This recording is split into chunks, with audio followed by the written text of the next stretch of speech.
I'm consistently doing events with kids at schools, and I'm also donating. One thing kids like is food. Just feed them, just talk to them, have a conversation with them. And they need to see people like the mayor. They need to see people like the city council actually in their school. They need to see the police officers and know that they are reachable. If they don't know they're reachable, if you don't have a relationship, the biggest thing is about relationships, man. Relationships are gonna take you way farther than what money will take. Just having kids understand the consequences. We got kids that don't even think about the consequences. Now, I'm an only Democrat, but I'm not just supporting Democrats, I'm supporting everybody that believes that we need to change and we need to move forward. Or we think that we have a bigger opportunity than what we're doing. I don't want to go into that space. I want to go faster. So if anybody's interested in going faster, I'm running for office. And I can come talk to me. I will be reachable for anybody.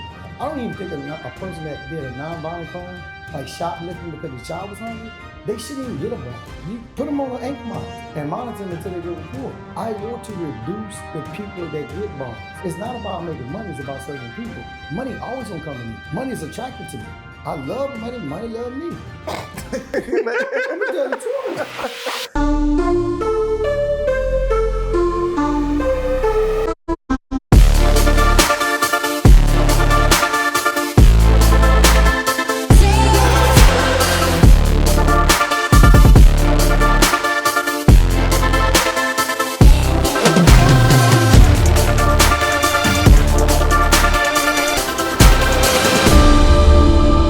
Gentlemen, welcome to another episode of the Haitian Kings Podcast. Today, we got somebody that's running for mayor. Everybody know in the community, his dad is a pilot in the community. So we wanted to bring him so he can tell us why is he running for mayor, why you, as the viewer that's watching this, to go vote for him. Without further ado, Mr. Wilford Carter. How you doing, man? What's going on, man? How y'all doing? I've been on to get on this show for a while before I ran for mayor. Really? I thought it was going to be some entrepreneurship things that was going on. So I figured I'd always try to push out entrepreneurship, anybody can serve. So, I think that's what we talked about at one time. But we forgot about it. Yeah. Hey, guess what, man? You here now. Better late than never. We here now. Better late than never. Like, we appreciate you coming here and stop by and talk to us. And I had, as you're running for mayor, and we like, it's a pleasure for us to have you in here. So, what made you decide to run for mayor? Let's start from the very beginning. Well, it was different because I grew up with a dad that's always been in politics. So I said, Dad, I am frustrated about politics, especially when it comes to two-party system. And I knew that the people that was running wasn't really going to be competitive when it comes to winning. I also knew they didn't have one Democrat in the race. So that bothered me that the majority of the city of Lake Charles are Democrats, but didn't even have their own party to pick from, okay? And I also knew there was issues that was going on that, and I always tell people, I don't think the mayor is doing a horrible job. He's not horrible, but he's not doing enough. And so I said, well, the people I'm looking at, I don't think they have the leadership skill or the leadership style. Everybody got some type of skill when it comes to leadership if you want to take this role. But do you have the leadership style and the work ethic to get things done to go to the next level? And I think Nick did a very good job at the level he's at. But to move Lake Charles into the next level, in order for us to grow and scale, we're not growing fast enough. We haven't been growing fast enough for the last 50 years. We're doing good, but we can do so much better. And when you look at cities in our area like Lafayette has gotten so many deals that we could have gotten, like Buc-ee's. Buc-ee's is a Texas city. Why would you, as a Texas business, why would you pass Lake Charles when we right here have more resources than Lafayette and go to Lafayette? Like Dave and Buster's, like Top Golf. There's a lot of industries that came and they're telling you reasons why. Okay, you need to figure out a reason why and overcome those reasons. And so it's just me thinking big and being challenging and making sure Lake Charles is not only representing some of Lake Charles, but all of Lake Charles. Lake Charles is 48 square feet. It's not that big, all right? With about 83,000 people. But it's a lot of people in Lake Charles feel like they're not being represented. And I know I'm from a city side of Lake Charles that definitely feel like they're not being represented. So if you get a person from that side of Lake Charles with the background and the mentorship that I have, it would be better for all of Lake Charles. Let's bring this out because I know, like, people know in the community your dad is really big in the community. He used to be judge. So, growing up with your dad, what you feel like, how his upbringing shape you to your perspective on leadership. Well, I've been by my dad's side every step of the way ever since I was a kid, and I remember putting signs up when I was 4, 5, 6 years old. I walked the neighborhood when I was a kid with my dad, and seeing the problems and the issues with my dad. But really, what really impressed me about him is his discipline when it comes to mental intelligence. When people would talk about him, and he still would serve them the same way he would serve people that would praise his name. And he would also go on the other aisle, not just work with Democrats. I remember he did a deal with David Duke. And David Duke was a part of Ku Klux Klan. He still did a deal with him because it was a better interest for the city of Lake Charles, and it was a better interest for the state of Louisiana. So it impressed me the way my daddy stood up, and he's done things that wasn't popular, and he's done things that would be best for maybe a person, especially as a judge. He's reduced bonds when the DA would talk about him, when half of the city would talk about him, when they create a narrative that is only for one part. That would hurt as a kid. But I kept seeing my daddy keep pushing, keep moving. He always had a certain level of integrity about himself. They've always tried to put him in a position that he would look compromised. He never shaken. So the value of doing the right thing, even if they talk about you, always do the right thing. Never compromise your integrity as an individual, and always live godly principles. And if you focus on godly principles, everything else can fall in place. So that's the things and one thing for sure about my dad that everybody knows, the man loves to work. And so when I was a kid, man, I've been cutting grass, I've been sweeping, I've been picking up, I've done everything known to man as working. He was very tough on me in high school and in middle school growing up. Well, I was angry, I was mad, but I dedicated myself to sports and used what my dad taught me. Matter of fact, I started playing football because I didn't want to go home to clean up. But they said you better be good at it. And so, and I actually started playing football in the 6th grade, and I realized I was pretty good at it, and started running track. And so my daddy loved that, and he always told me I was going to be a coach. He predicted and had affirmations on every one of his children. So my sister, he said she's going to be an accountant, she's an accountant. My other sister, nurse, she's a nurse. I got another sister that's a doctor, she's a doctor. But to switch gear a little bit, as we know, you own like a bail-bond business. Yeah. Like in a sense that interact with the justice system. Yeah. Like you're the guy they call after they get in trouble to be like, hey, come save me. Yeah. So how has that shaped your experience within crime and perhaps help rehabilitating people so perhaps they can do better in the future? The thing is, I see, when people see crime, they see the criminal. I don't just see the criminal, I see the entire family. I see the mom, I see the dad, I see the sister and brother. I see the effect they have on their lives. I know a guy, he got arrested for DWI, but he had 5 kids and he's married, and he actually have a job and managed to keep his job. So they're stressing out on getting him out so he can provide food for his family. So I look at it in a completely different way. I look at it as a service to the community to get this man back to his family until he have to answer to what he's done in court. We're supposed to be innocent until proven guilty, but sometimes we set bonds that's so high that it doesn't even justify why this bond is this high. So, and people say, well, you gonna bond this person out? Yeah, I'm not the jury. I'm not the person that's judging this guy. I'm the person that's providing a service for the community as well as a family to get this guy back active and working so he can at least finance his defense.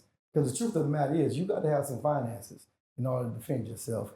Even if you're innocent or guilty, you got to have a certain amount of money. And last time I checked, law is not cheap. My dad's attorney right now. So, but like, with your experience on the bail bond industry, so like, what's your thought on the justice system? Well, criminal justice system right now. Right now, the justice system is 2 sides to it, because the justice system is a broken system. Because the more money you have, more influence you have, you can work out something. The majority of crimes, not something serious. You go kill somebody in front of everyone. Of course, that would be different. But the majority of crimes, if you have some influence, if you have some finances, you can probably work something out. And I've seen that happen. So that's a broken system. I've seen a kid, perfect example. I know a guy, his brother was arrested on a simple charge, but he took off running. He gave the police officer his name.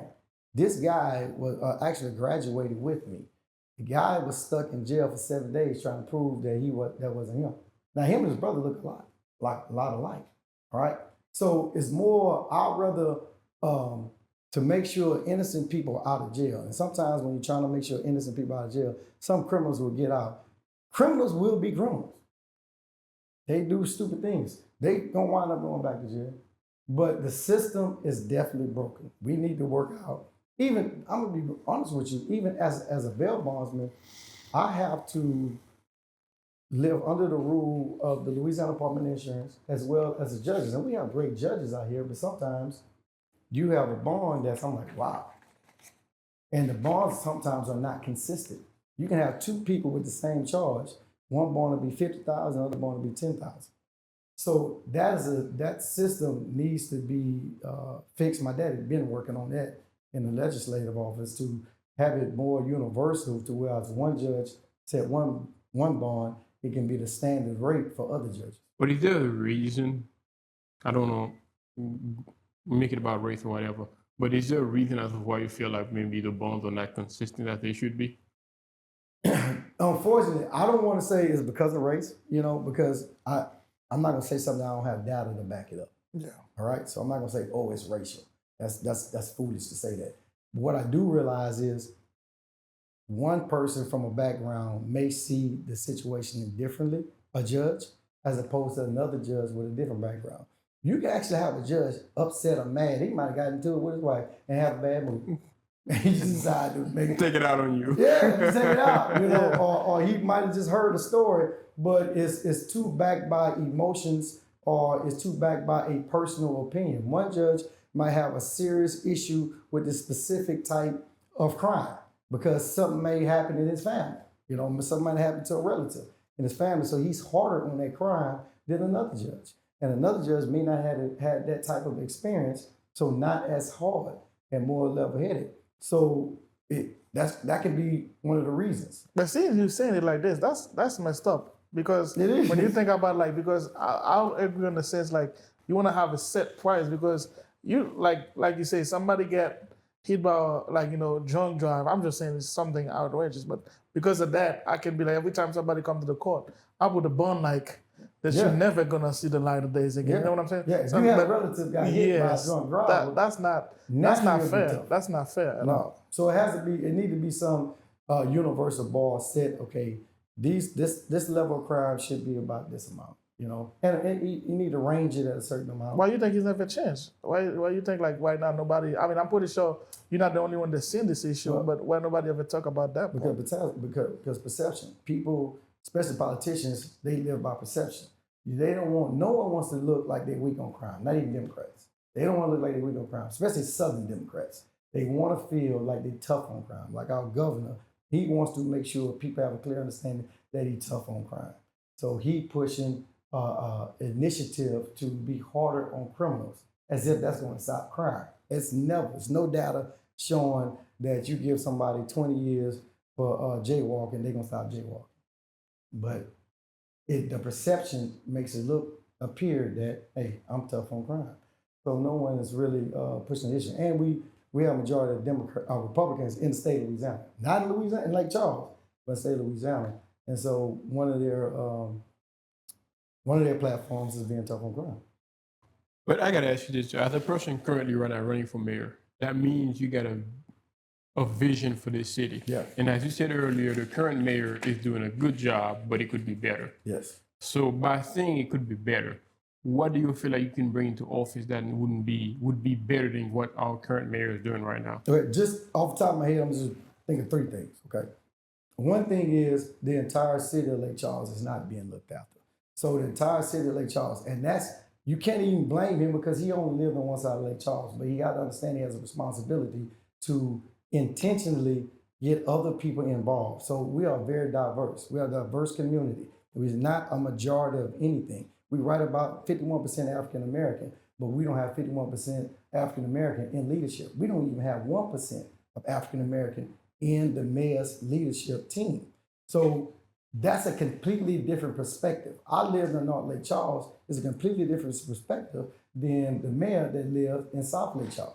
He probably never even went on the other side of town until he had to.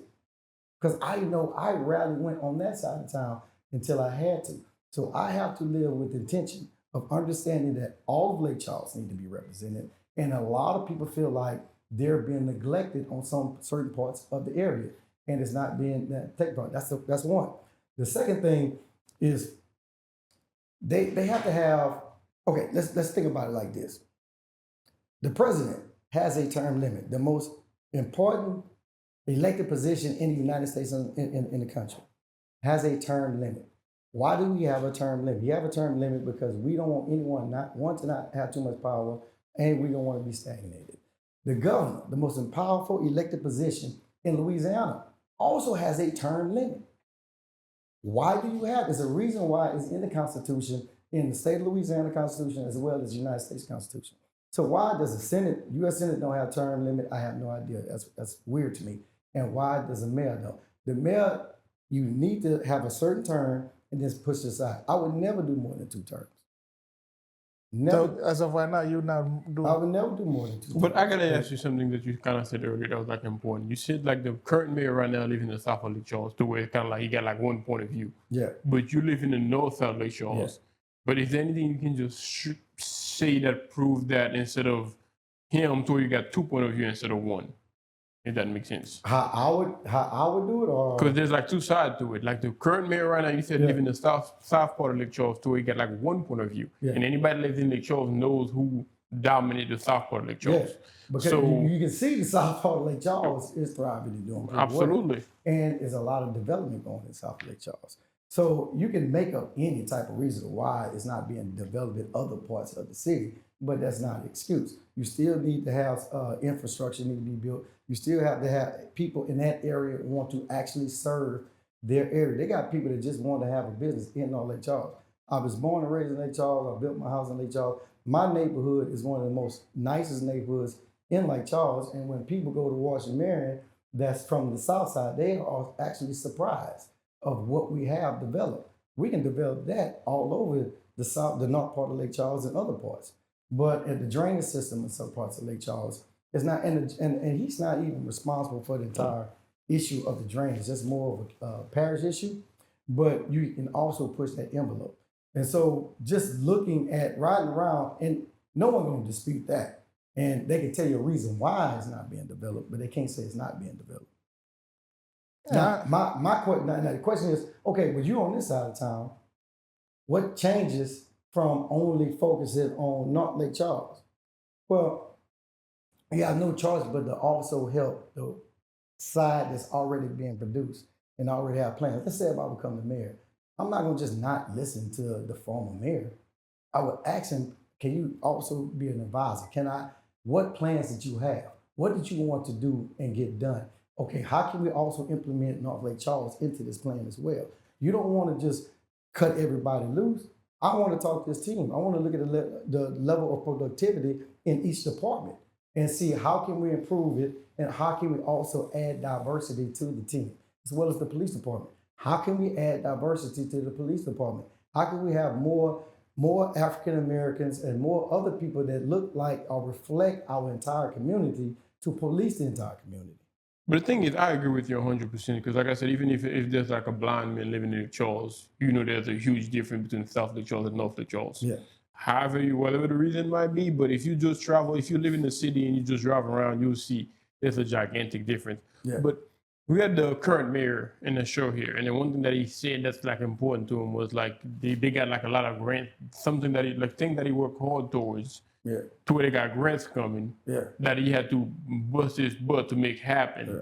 And he want to be the one that get to invest that money within the city to where someone else not going to come behind him and then inherit that grant and then get all the credit. What you got to say about that? I'm not going to inherit the grant because it's not his grant. It's the city of Lake Charles grant. So eventually it's the responsibility of the city of Lake Charles as well as the city council to decide what happens to that grant. Now, I would love to take his intake. It's not like he's not going to be out of the picture. I would love to get his intake of what do you want to do with the grant. Not telling you it's going to go in that direction, but I would like to know. Now, as opposed to working hard, that's something that one person can say they work extremely hard, and I'm not going to say he don't feel like he worked extremely hard, but you can look at another person and say, man, you think you're working hard. That's not working hard. If you never worked hard in your life, you really don't really know what working hard is. If you're working from sun up to sundown, some people think that's working hard. Well, you can work from 24 hours to 12 hours. So my thing is, I don't think they've reached a level to go search for grants because we don't even have a grant writing team. I should have a grant writing team right here in Lake Charles. I shouldn't even hire people to go look for grants. One thing United States love to do is spend money. You can ask Ukraine about that. They definitely know how to spend money. And I don't know, hey, they spend a lot of money on a lot of weird things, man. So why can't we have a grant writing team? I'm an educator. I've been in education for 21 years. I can find 5 grant writers that are teachers or principals that are excellent grant writers. And they're going to be right here in Lake Charles. They're going to be on the team. I say, find a grant for this specific thing. Find a grant for this specific thing. Find a grant. There's grants everywhere. So you have a team that's consistently looking for grants at all times. An expert team. That's all they do. Okay? And you get more money into Lake Charles. So yeah, I'm pretty sure he didn't write the grant. So I don't know how you work hard on that. But I'm saying, because I'm not gonna write the grant. I'm gonna tell you that right now. I know 3 people already have written grants multiple times that work into the educational system. And I'm gonna tell you right now, the educational system, these teachers are an untapped resource. They are extremely, extremely brilliant people. They are extremely passionate, not only for kids, but they're also extremely passionate for their community, including the superintendent. You can work with the superintendent. He's a brilliant. Dr. Van Meter is a good person to have on your team and say, man, let's get a grant writing team together. Let me ask you this. So like if you become mayor, what are the 3 big changes that you would like to implement it in your first year? Well, it's not even the first year. I say in the first 6 months. The first thing we need to do is do an audit. Because I can't make promises. I can't say things that I don't know where the money is. So the first thing you need to do in any company, any organization is you got to find out where the money is. Where the money coming from, where the money going. So an external third party need to do an audit. After you do an audit, then you also got to look at the productivity. How are we producing? Each company, each department is going to have to be evaluated, as well as the employees. I also want to meet with the employees so we can all be on the same page. Also the department head, as well as the city administrator. He the one that runs the day-to-day operation. So I need to talk to him and say, okay, what can we do better? And I need to have a conversation, not with just the department heads, but also each individual. What I do in my company, I always have a conversation with each individual, and I probably can't do it for the entire city of Lake Charles, but the department heads can do it. I can do it with the department heads, as well as the city administrator, as well as the people that work there. We have to find out what's your personal goals, what's your financial goals, and what's your professional goals, and understand what can we do to uplift the morale right here in our own department. And each department does the same thing. Then we have to have a clear plan.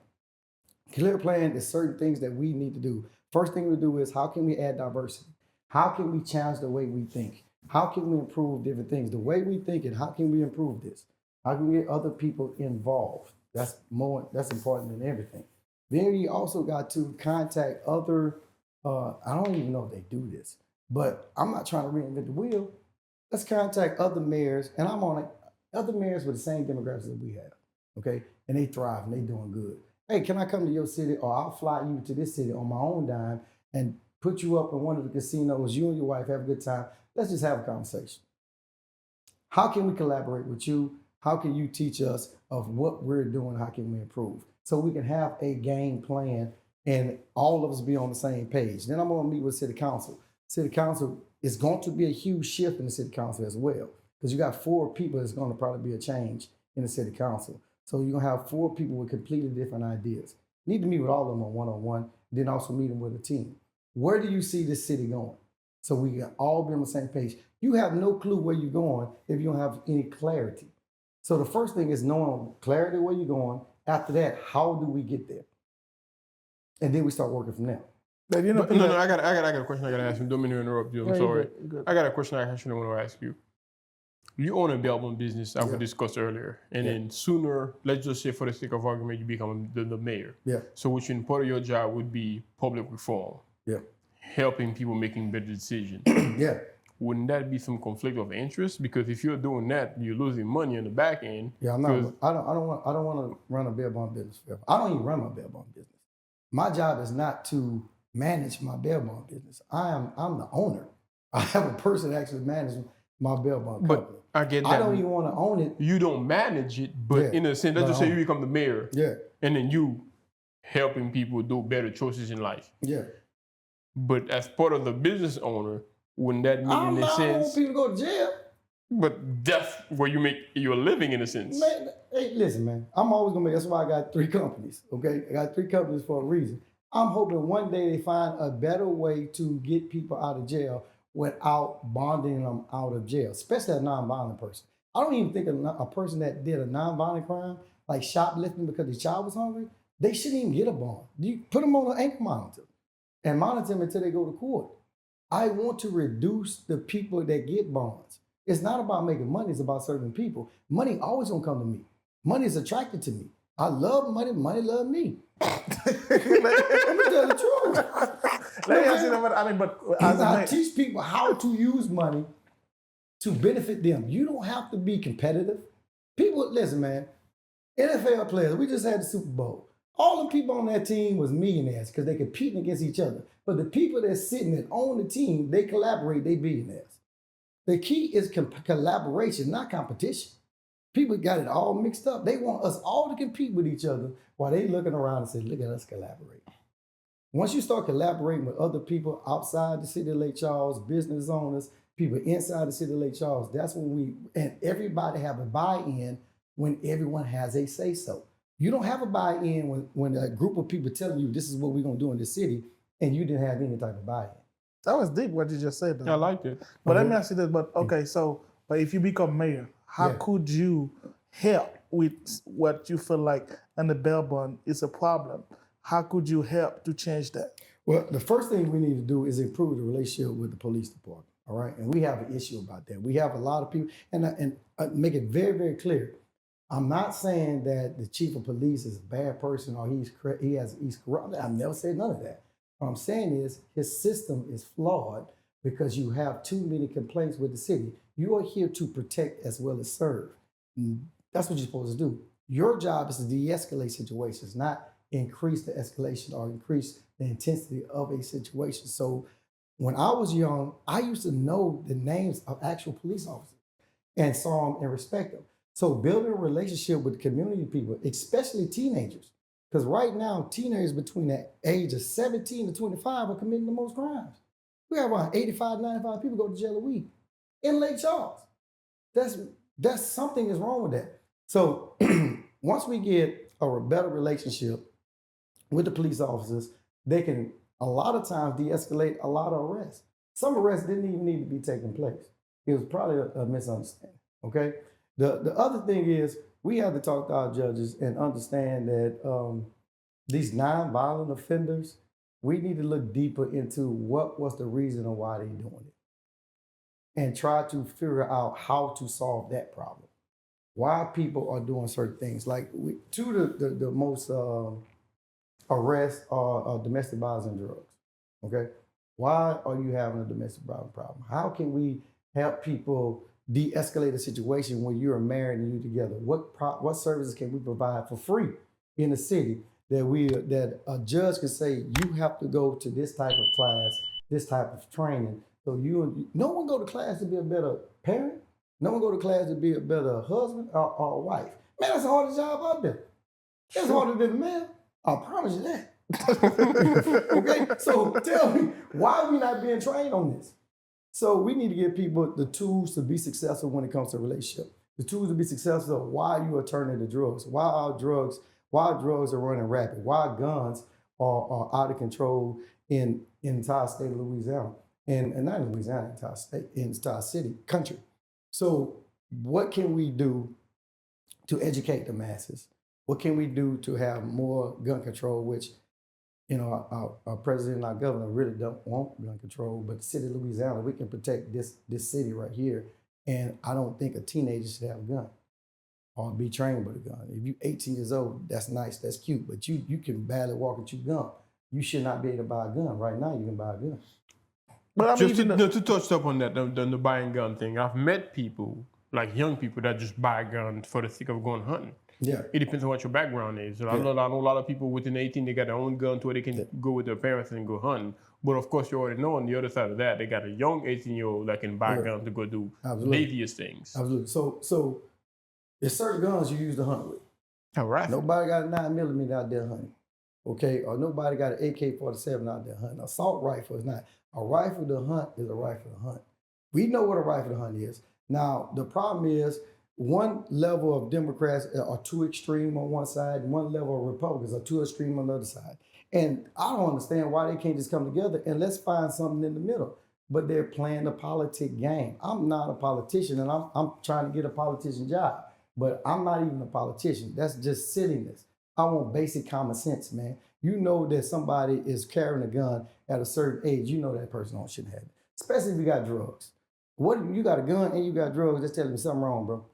You're not going fishing. You ain't going hunting. What you're doing is you for some reason you feel like you have to have a gun to protect yourself. Yeah, but two things I can say is that first, I want to say look at Switzerland. We got the same people per capita to people with guns per capita to the United States, but they don't have this many crimes because they train the young people. Yeah. It's a duty, like to train with, since you really young, to train with guns, so they know not to do with the guns. Yeah, the other problem here too, when you're looking at it, I think is a lot of gangs and a lot of the music.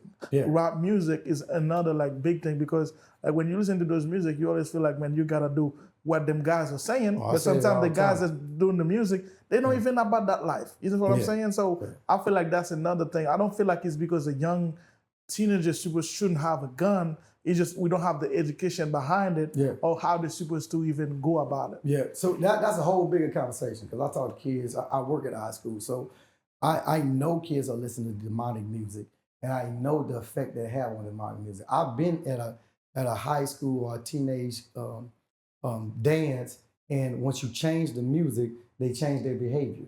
And once they change their behavior, it can be a negative response. But that's a whole, and I know also for a fact that they pay more for demonic music or negative music. And why they do it, I don't know. But you need to understand and educate kids. Okay, man, listen to what you listen to. This is really telling you to keep. And the funny thing is, there's no other race that allow African Americans to talk about killing each other and calling their females demonic and disrespectful, degrading things, and they're all listening to it and dancing to it. There's no other level of race will allow that to happen. So that's a problem. So that need to be educated, but you have to have a relationship. I'm gonna tell you right now, you can't go to Lagrange and have a conversation with these kids. They're not gonna listen to you because they don't know you. I have a relationship with kids. I have a relationship with not only from 9th grade to 12th grade, but I also have for the last 21 years the people that graduated. Not only at LaGrange High School, but other schools, because I'm consistently doing events with kids at schools, and I'm also donating. One thing kids like is food. Just feed them. Just talk to them. Have a conversation with them. And they need to see people like the mayor. They need to see people like the city council actually in their school. They need to see the police officers and know that they are reachable. If they don't know they're reachable, you don't have a relationship. The biggest thing is about relationships, man. Relationships are going to take you way farther than where money will take you. So just having kids understand the consequences. We got kids that don't even think about the consequences. But as a person, as you said, you've been a public servant in a sense as a teacher for 21 years. Yeah. So as you said earlier, you had a chance to meet a lot of young kids from, like you said, from 18 all the way to like 35. Yeah. You got a great relationship with them. Yeah. As a person running for mayor, what would you want to say within this group of people that you can relate to? Well, I know their angers and their pains. A lot of ones in that age group, 17, 18, 19, 20 is the most important time in your life. And I tell kids this all the time because it really dictates where you can go the rest of your 20 years. It's rare that a kid turn around at the age of 25 or 30. They normally go in that direction. So I know this because I've been trained and I've seen studies on how to relate and how to communicate with kids.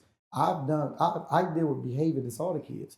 I deal with kids that does not correct themselves the first time. So communicate with them and meeting them where they are. Okay. So we'll have a conversation. One thing a kid never want to be judged. All right. There's certain mannerisms, certain words, certain things that you should not tell a kid that I know what to do. You also need to have a council of teenagers just to have a conversation with them. We have brilliant teenagers year after year go to college and don't want to come back to their jobs. You got to ask them why. Why you don't want to come to their jobs? Or why you don't want to go to McNeese? Why you don't want to go to Sewella? That's good schools. Why you don't? They want to get out of Lake Charles. What is the reason? Now, sometimes you just want to get out. But the other reason is they don't see the potential. They don't see the diamond in the rough. They don't see the opportunities that they can have. Kids want to make money. Kids want to eat. They can want to have a good time. They don't want to get too deep into politics. I can't talk politics to 18, 35-year-olds. They don't even vote. So I got to communicate with them, why is it important for you to vote? Like this race is more important than the president race because it actually affects your life. You got a city council and you got a mayor's race that affects your everyday operation and your opportunity to grow and scale. But when they see the same people having the same position, it's hard. Study was shown if you don't have, like an African-American kid go to a school that's majority white, if that kid don't have at least one African-American teacher, it affects them their entire time. They don't even believe they can be a teacher. So I'm not doing this just for me. People need to see this is very, very much achievable, and you can have things that you never even thought you can have. Does that make sense? Yeah, but like they said, education is the foundation. Yes. Right. The right education. Yes.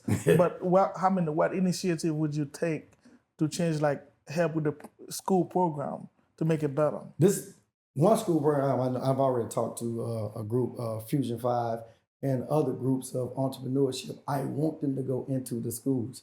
I want to get with our superintendent so these people can see real people in their community doing things that they either didn't think they can do, that look like them, and that's all colors, man. I don't care what color you are. And that's in every school. They need to have other people engaged into the school. So you got to have programs. And this don't cost any money. You can get volunteers right here in Lake Charles to go and talk about their business.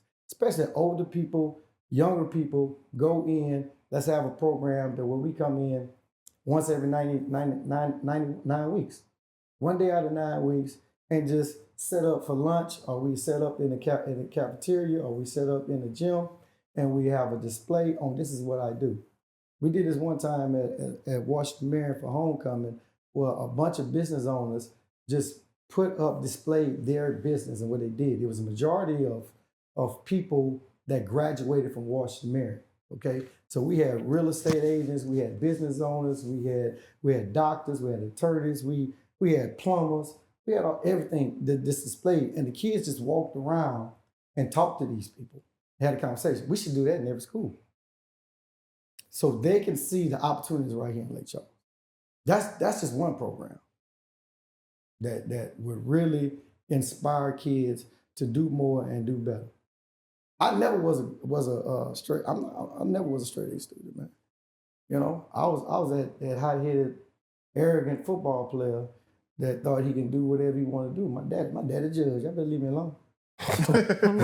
You know what I mean? So I had to learn the hard way, and it's something that a lot of people don't know. I was in the fourth grade. People normally wouldn't expose themselves like that. I was diagnosed with dyslexia, so I had an issue with reading. I had a problem with reading. Luckily, I was blessed with an amazing mom that was a school teacher, and the dad was like, okay, let's figure out what we can do to get it fixed, all right? And so through proper training, I wasn't even comfortable with my level of intelligence till I got to college. I remember they said, boy, you're a good athlete, but I don't know if you're going to be able to pass this ACT.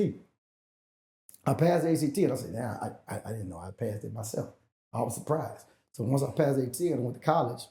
And I was exposed to different ways of learning, different ways of teaching. That's why I wanted to be a teacher. Because it wasn't a teacher that they loved me and nurtured me, but they didn't teach me that there are different styles of learning. And I knew the mechanisms of behavior because a kid didn't want to be embarrassed in front of other kids. So I knew those triggers. And I said, oh, boy, you come on, man. I know you having a problem reading. That's why you cutting up in class, huh? And so me and them had that one-on-one conversation. Kids are different with one-on-one conversations than they are in a group. So that's why I want mentors to have a one-on-one relationship with kids. Because when you have one-on-one, they are okay with exposing themselves of what their weaknesses are. Kids would never want to feel like they're weak or feel like they have some type of vulnerabilities. So once you get that relationship and they feel comfortable with you, they'll expose their vulnerabilities and you have no judgment. Then you can mold them and help them become what they really can be. So but I gotta ask you this though. Beginning in education, that's my thing. No, and that's what my question is gonna be all about. As you said, you got 21 years within the education system. Yeah. To where you understand how it works, how to relate to other kids, and so on and so forth. Yeah. But switching gears to becoming a mayor, you're not gonna be dealing with perhaps even serving just kids. You're gonna be dealing with grown men from all type of ages, so mid-30s all the way to 70, 80. Yeah. So which means you're gonna be dealing with people they're not gonna be willing to just sit down now one-on-one and listen and expose themselves in a sense. Yeah. How are you preparing yourself to be able to tackle and serve not kids anymore, but grown men? Well, playing football in college, I was team captain, had to convince people to work 5 hours a day, work out 5 hours a day for the betterment of the team. Building a team, I do real estate. And so I had to deal with a lot of independent contractors when it comes to real estate, as well as contractors. Like contractors, majority of contractors, very good at what they're doing, but they're horrible business people. So I had to talk to them and negotiate, okay, bro, you didn't do this the way it needed to be done with a contract. So I've always had an ability to communicate with other people and understand their point as well as understand my point, okay? As well as burning people out of jail and they owe you money and communicating with this person that could have committed this crime, could be a possible tough guy, not tough guy, but you got to be able to communicate with them. It's the same way. If I can talk to a guy that just got out of jail, I definitely talk to a politician or somebody that's upset. And it's another thing. So being in this position as a mayor, it's going to be some decisions that's made that people are not going to like. Just because they don't like it or that don't mean you have to fall out with the people. You have to say, listen, I understand your point. Listen to their point and say, listen, this is the direction we're going. Don't ignore them. Have a hard conversation. Say, listen, this is the route we're going and this is why we're going that route. I hope you understand it. Hope we can work again. I say, if you don't, be upset. Hey man, I'm sorry. Let's figure it out. So always try to repair the relationships, even though you don't do exactly what they want you to do. So communication is communication, all right? If I communicate with a kid, I definitely communicate with a grown man. If you're not mature enough to walk away, and there's some adults that's not mature enough to walk away. As a politician, you should be because you're not representing you, you're representing the community. So you have to take your hits. I'm not gonna get everything I want. I understand this. That don't mean I need to shut down on a city councilman that won't go with what I want to go with, or I want to shut down on some type of business owner that want to develop this. I want to move into our area and I can't get it done. That you still have to maintain some type of relationship. So many people in our community feel unheard and overlooked. Yeah. So how would you ensure that their voices are included in your administration? One of the biggest things is improving communication. And that's one of the breakdowns that we have right now and not doing very well in communicating. We live in a different world, different era. So you can't just put something on KPLC News or especially the American Press. The American Press had my daddy one. So you can't just you have to really market Lake Charles. So you really have to communicate exactly what you're doing in Lake Charles to not just everyone, not just one person or one group of people, but you have to be able to have an open lines of communication. Communication is important. So in order to have a buy-in, you got to, one, make them feel comfortable about the open lines of communication. Make them that whatever their say-so or their buy-in or their input is being respected as well as heard. Also, when you take action, you have to communicate it. This is a business. This is not just a city. A city is a business that needs to be operated. A city is a brand. Lake Charles is a brand. We're not marketing it to where we need to market it, especially to the people in Lake Charles. You need to market yourself to the people in Lake Charles. They need to know exactly what you're doing. So that means you need to have a YouTube channel. That means you have to have every social media channel because that's what people own. Meet them where they are. If they're on TikTok, well, you should have a mayor's TikTok. And you need to communicate with them. Everything, you have to have a team, a media team, just like everybody else. Don't you have a media team? Yeah. Everybody got a media team. Why we are living in a prehistoric age, we need to catch up with technology. We need to understand what people are doing and meet the people where they are. If we have an event in Lake Charles, everyone in the city of Lake Charles need to hear it at least 10 times. Always assume in business, always assume nobody know what you got going on. So you always promote, always market, always promote, always market, always promote. Everything is about marketing. My business is about marketing. City of Lake Charles is about marketing. So we need to do a better job in marketing in the city of Lake Charles. I agree. I mean that's because a lot of things I don't know. But like you said, if you go on Facebook, I mean, if you scroll enough, it should pop off at any time. Like see what's going on in the city. But true, we do not have that. Yeah. But let me ask you this though: running for office invite a lot of scrutiny. What is a misconception people have about you right now that you like to clear up? Misconceptions, two things. One, I'm gonna be just like my dad.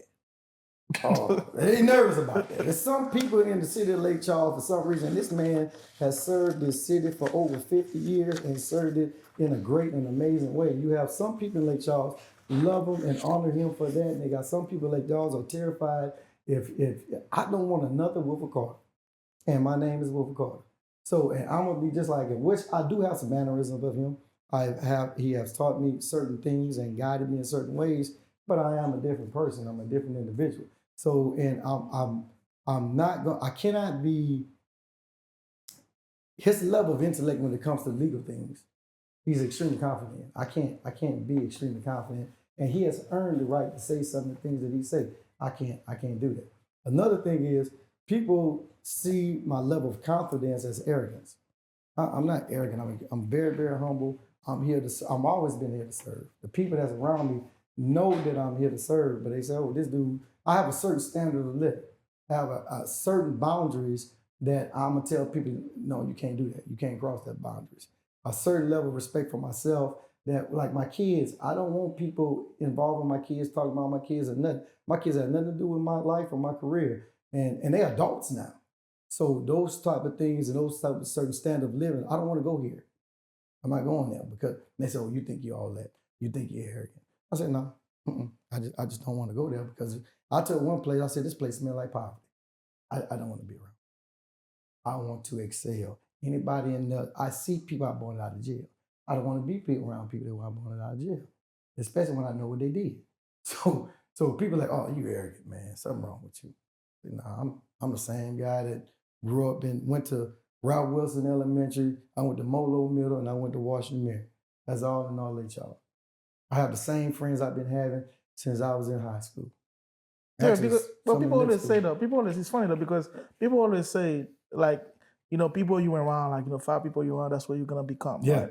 But if you say, man, I don't wanna be around those people that do, like you said, that you bail in jail, this is like, oh, you shouldn't say that. But I mean, which one do you want me to do? Like, which part? Do you want me to not be around these people? Oh, I cannot say it. You know what I mean? But I agree on that. But I've literally told people, I say, man, I can't hang out with you. The things you're doing is not something that I want to be a part of. And so we went our separate ways. Some don't like it, some do. I know people always say, like, politicians always saying, like, they're going to do this, they're going to do that, or when they get there, this is what's going to happen. But, like, they never keep promises when they get there. Yeah. So, like, what's your stance on that? Well, that's why I don't make promises that's based on finances, because I can't say I'm gonna do this. I'm gonna give somebody a raise, and I don't even know if we can even give them a raise. I'm gonna fix every road in the city of Lake Charles. Well, I don't know how much money. I know the budget that we have right now, but I don't know what's allocated to it. So my promise is my work ethic. My promise is my integrity. My promise is something that's measured by who I am and what I've been for a while. So when people start making promises that is backed by finances and you can't back it up and they keep just saying the money's there, that's suspicious. And there are people that's running this race that already made promises. I'm like, oh, look, I don't make promises to my kids. So I'm not gonna make promises. All I'm gonna do is live the certain standard that I've already been living. So that's easy. I'm gonna be doing the same thing I'm doing, just on a different scale. So I'm gonna still be in my community. I'm still gonna be going to events. I'm gonna go to a game. I'm gonna be the whole meal. Now I'm going to watch Marion and LeGrand game. I'm going to see Bob girls basketball play because they're good. I'm going to see college prep play because they're good, and I enjoy that. I'm going to the MLK and be in the parades. I'm gonna do that because that's what I've been doing. And say, hey, that's me. So when they see that connection, and if somebody asks me to go somewhere, man, it's hard for me not to say not to go because you got to see your representation, and you got to develop relationships. And I'm not gonna remember everyone, but as long as they see you at your church, at your function, and especially if it's a public function, they know, okay, he's at least making an attempt to do what he want to do. All his promises is silly stuff, man. From the national race to the state to the local race. You can't just be making silly promises that it requires more people than the mayor to accomplish. So one, backed by finances. Two, it requires not only me, but also the city council to approve it. So you can't say you're going to get everything done. Now in this race, I know, because I've talked to some city councilmen, I know the idea that they want, okay? And I know you're going to have 4 more that we need to get on the same page. Even if we have a level of differences, let's figure out what we have in common. Let's focus on that. Let's get that done.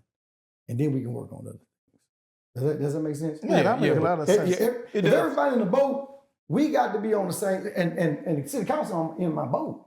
You know what I'm saying? My entire team in the mayor's office is in my boat. If they're not going in a certain direction, if they're not headed, one person is rowing to east and the other one rowing west or north side, we got a problem. Yeah.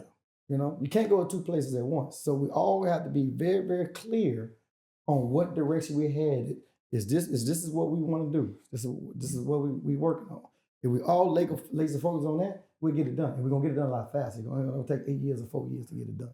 I mean, I've been ready to answer this question because of all the P work we had. But this question right here, like, because I see the mayor said it on the podcast, you know, like things slow. Government moves slow. Yeah. So because like, you know, I know you don't truly make promises. This is what you're going to get done. Yeah. But like, let's say, for instance, because 4 years, so let's say the mayor said 2020 happened, then right now they finally get those funding for the hurricane and all this stuff. Yeah. So he's finally get it. So that's like, what, 5 years later. Yeah. So, but now if your plan is, you know, you become mayor in the 4 years, so how you expect, like, if things truly moving slow, how you going to navigate that? Things will. I didn't understand that. You're going to understand this.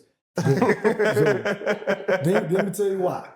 Things move slow naturally through our form of government. When you forget the story, you allow the story to be forgotten. This is a tragic. Tell the story, and you tell the story very plain, not just to the city of Lake Charles, but also the entire state of Louisiana, and also tell the story to the hearts and minds of the city of an entire country. Man, I would have had a whole documentary over here. I know I got a frat brother, Mike, that does film.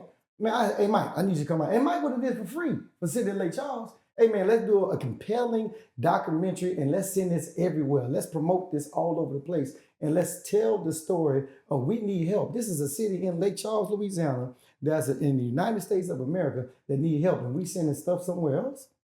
You got to continue to tell that story.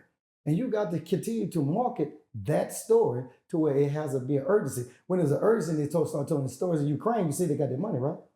Yeah. Every time they tell a story, you need to put them on. And if you listen, media love drama. We'll give it to them. Guess what we're going to get back? Money.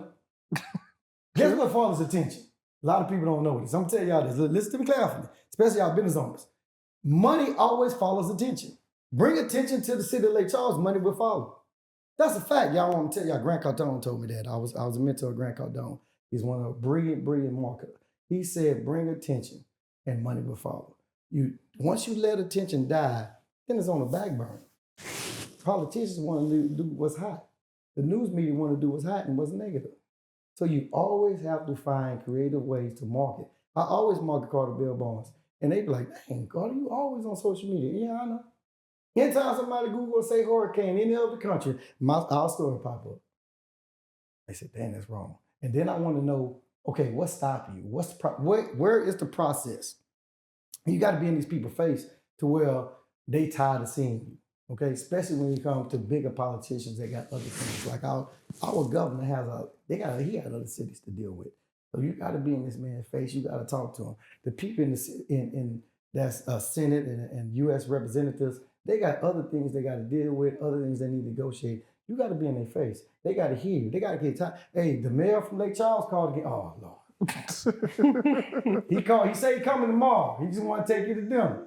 All right, and he just put it on social media as well. He coming tomorrow. He told all your constituents he want to come see you tomorrow. And oh, by the way, he sent the documentary to all your constituents. It's a way to get it done. You can be like we always say, you can talk softly, but you're gonna carry a big stick and you're gonna keep the attention in the forefront. That's how you get finances. But one thing that you actually said, two things. You said persistence. Yeah. What you just said, persistence will get things done. Everything. If you're persistent about something, it will get it done. If there's a will, there's a way. Yeah. And also one other thing that you actually said, that I'm willing to go out and learn. Yes. I'm willing to go down and sit down with anybody that's done it before me and find out how they've done it so I can learn it, so I can bring that knowledge back to my community. Yeah. Where did all that come from? Is that something you learned from your dad, or was it just something you've learned throughout your, experience of living? It's my dad and also my mom. My mom was teaching. She said, and I asked my mom, I said, Mom, why you don't stop? Because she retired. She continued to do it. She said, you can always keep learning. I said, Mom, what you mean? And so they say you can always keep learning. Then I remember I went to a conference, and it was a 10X growth conference in Florida. And I paid for a extended stay to do a workshop. I was in a room with 28 multimillionaires. I was the brokest dude in the room, and I'm doing good. So that made me say, okay, wait a minute, I can keep learning. And so every time I talk to someone, it says, and I'm an educator, man, it's always something to learn. You have people that's been mayors for years. You have people that are more innovative than I am that you need to talk to, you need to meet. Not only just in Louisiana, but all over the state that you can connect with. And people love helping other people, especially if you're a mayor, you would love to help another mayor. You know what I mean? So it's just simply learning and seeing what would be the best action to take. What did you do in this situation? Let's say if I have 3-4 mayors, mentors that I can call at any time. Now, I want to provide value to them as well. Don't ask people to do something for you. You don't provide value to them. Oh, the city of Lake Charles got to provide value to them. What can we do, the city of Lake Charles? What can I do for you and add value to you? How can we go to your city and bring my group of entrepreneurs? Because I believe entrepreneurs is the lifeblood of any company or any city or any area you are. How can we uplift that area? You want me to come speak at a school? What do you want me to do? I'd be happy to do it. So collaborating with other cities, especially with people that have already done this, is extremely important. I'm not going to be arrogant enough to think that I can solve the problems. It's never going to be me. I'm going to have a team. I'm glad you said about, entrepreneurship, but we just know local business is really like a major part of the city. So when you become a mayor, how are you gonna support them? There are a number of multiple groups, small groups that get together. There are entrepreneurships. There are entrepreneurs, small business owners, but there are also a lot of them, and I mentor some of them now. A lot of them just don't even know where to start. They need to be in the room with those other entrepreneurs. They need mentorship with people that's already been, they got people, we have an age right now, and it's all over the country, that there are baby boomers that are tired of doing what they're doing. They just want to give this business to someone else, and their kids don't want to do it. So they can mentor people. This is going on all over the country. So you take those people that just want to learn. Just you, the middleman, just connecting these people that want to do a different thing in life. Like I got teachers. I always encourage teachers, while you're teaching, start your own business. You're too smart just to have that salary. So start your own business, but you need to teach them how to start. I made a lot of mistakes when I started, man. And my dad been an entrepreneur all my life. And I still made a bunch of mistakes. So they need to have a place that they can go, somebody in their industry and somebody outside the industry, of how to handle accounting, how to handle all the bookkeeping, how to handle management, how to hire people, what to look for when you hire people, how to deal with customers. I had an issue with a business one time. It was a perfect opportunity. I've been in business for 10 years, man. I had one complaint. because I'm going to call you and find out it's a golden opportunity what you didn't like about my company. Somebody got mad about me, but I'm going to call you. What did you like? So we got to teach that. Everything is teachable. Everything is a muscle that need to be worked out. So just getting people that already know and already have a proven concept of a business, get them in a room with new, energetic people that have a passion to do what they do, and teach them. I got a question for you. As you said, also teach them exposure. We got to expose businesses in the city of Lake Charles. So we got to have events in Lake Charles. I was just seeing DeRitta got an event going on. Some gal, what that is, gals give, girls give them, some give them girls something. What they doing is allowing businesses to sell things that they didn't even know that business exists. There's been many times we didn't even know business exists in Lake Charles. So we got to have more events like that to people in Lake Charles know that this business actually exists. Okay, I got one more. That's going to be my last question for you. As you said, clearly from us talking to you, you have a great message you're trying to get across. Yeah. But in order to be in position to be the mayor, you need votes. Yeah. So which means if there's a message, you have to throw across the board to where like everybody can line up. It doesn't matter your race, your background, your political affiliation to get behind you. What would it be? Like in the sense of a message of, I approve this message. The biggest issue we have is people don't vote, especially certain demographics of people don't vote because they always been discouraged and had certain processes to discourage them from voting. So you have to, just like certain politicians, inspire and motivate, and they see a possibility of change. My message is this is a possibility of change, not for just certain people, for all people. It's not just for people that look like me, but also people that work every day. If you work every day, you should have the God-given right to at least have a house, at least be able to put food on your table as well as your kids' table and live a comfortable life. And that's what I'm gonna provide. I'm not listen, I have nothing against people that make a whole truckload of money because I do this as well. And they're doing just fine. But people, that everyday people that's working all day, every day, need a champion for them. I'm gonna be your champion. Now, you can go on and do, if you like how things going, you know who to vote for. If you want somebody that really want to speak out, really want to challenge the fabric of Lake Charles and the level of the possibilities that we can do for our standard of living and to be a shining light for the entire country, then you know who to vote for too, because you listen to this podcast. Absolutely. I really like that. I really truly like that. So we would ask this question: when all said and done, what you want your legacy to be? Well, it's the same. To be honest with you, it's to respect my father and carry on his legacy as to serve. Like I'm a dad, and that personal legacy when my dad goes, I'm gonna see him as a dad. I want my kids to love me unconditional as much as I love them. But most important, I want them to know that I actually served my community the best way I can. When you come here, you need to make sure your community is better when you leave. So my legacy is say, hey man, Carter really did help me.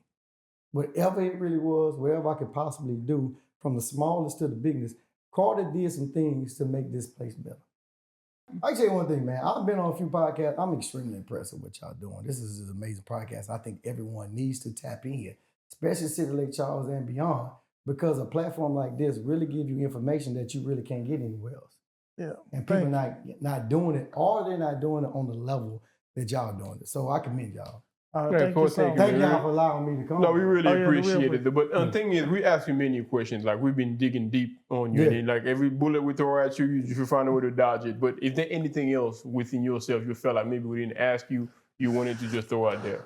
I'm an only Democrat, but I'm not just supporting Democrats. I'm supporting everybody that believes that we need a change and we need to move forward. Or we think that we have a bigger opportunity than what we're doing. I don't want to go in snail's pace. I want to go faster.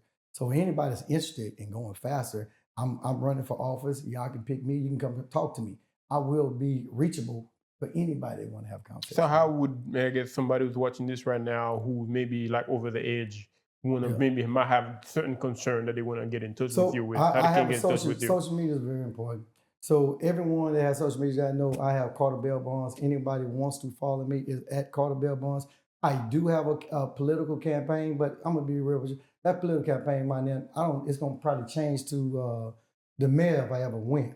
But you definitely can get in contact with me. It's always being monitored by a team, not just me. I can't manage everyone. So it's always a team. You can always call my office at Carter Bell Bonds. You can, like people say, you can Google me, or you can call my cell phone 337-249-0768. All right. You can call my phone, or you can call my office, or you can DM me. I'm on all Facebook, Instagram, TikTok. I'm on all that. So give me a call. Everyone has a concern and they got an issue. I want to make sure everyone is taken care of, but it has to be managed correctly. And I had a chance talking to you. I feel like, you got a genuine ways about you when you speak. It's just like you're not bullshitting in any kind of ways. And I like that. And I wanted to, point that to you because you feel like you straightforward. You have like nothing like you trying to you trying to hide or you trying to do differently. But I like this version. Yeah, a lot of people say that's why I'm arrogant because I say I don't lie. I don't have to lie. Yeah, because I am who I am. I'm good. It's not a position I strive to. I had dreams to do. I just know it needs to be done, and I don't have the faith in the people that's running to get it done or get it done to the leadership or capacity that I want to get it done. I want to challenge Lake Charles to be better version of what it is for everybody. Man. All right. Thank you so much for coming to the show, man. Appreciate y'all, man.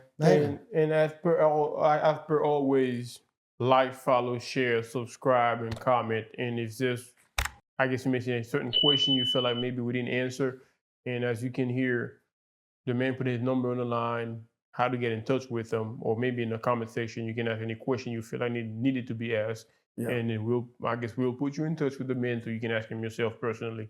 And once again, this for the Haitian King Podcast. That's what we do around here. If you want to go, if you want to see change in your community, you know what to do. Go vote. It doesn't matter who you vote for. If you feel like you want your voice heard, just go out there. And the election date is March 29. March 29. Don't complain, vote. There's no sense complaining, don't do anything. Vote. So if you feel like Mr. Carter is your people, is the person for you, go vote. If you feel like you got a different person in the campaign you want to, go vote. So vote. Thank you. Go. Vote. Make a difference. Vote. There you go. It takes 10 minutes to vote. 10 minutes? 10 minutes. Man, it takes 5 minutes just to register on your phone. You can register to vote on your phone and it takes 10 minutes to vote. There you go. See?